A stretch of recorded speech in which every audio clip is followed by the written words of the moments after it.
Yeah. The UN is tripping. Yeah, I got my organite.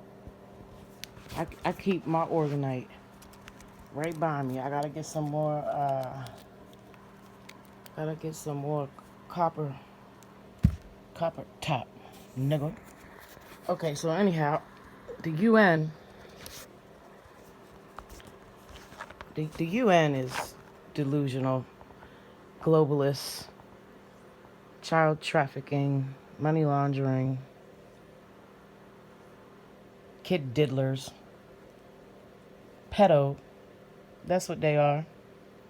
It's just a mafia. The UN is the mafia of George Soros. Just kind of look at it like that. To sum it up, EU and NATO too, pretty much. The UN can stand on stage and talk all day and keep pretending they're in power, but they're not. And we'll just leave it at that.